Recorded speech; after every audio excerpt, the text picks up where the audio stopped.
Если документы все в порядке, вас проверят, отпустят. پلیس سنت پتربورگ نزدیکی 20 مهاجر تاجیک را برای ثبت تقلبی جای زیست 5000 روبل جریمه کرده است.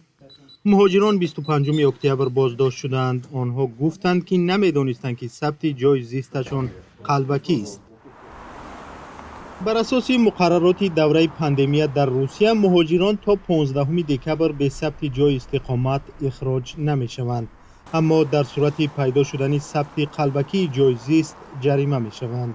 موافق قانون باید مهاجران در کجایی که زندگی میکنند در همونجا خود را به قید بگیرند و متاسفانه بسیار هم صاحب خانه ها نمیخواهند این کار را کنند. برای همین مهاجران ما مجبور میشوند که به یگان میانه روها مراجعت کنند و در آخر همین بگیم به دومی همین خیل یعنی مشینیک ها میافتند و وقتی که رجیستراسیون میکنند متاسفانه بعد رجیستراسیون هاشون در همون بعضا نمیبرند.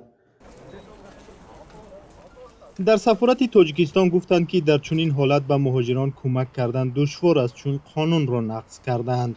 مهاجران تاجیک که اکثرا در ساختمان کار میکنند از شرایط خوبی معیشی در مکان زیستشان برخوردار نیستند.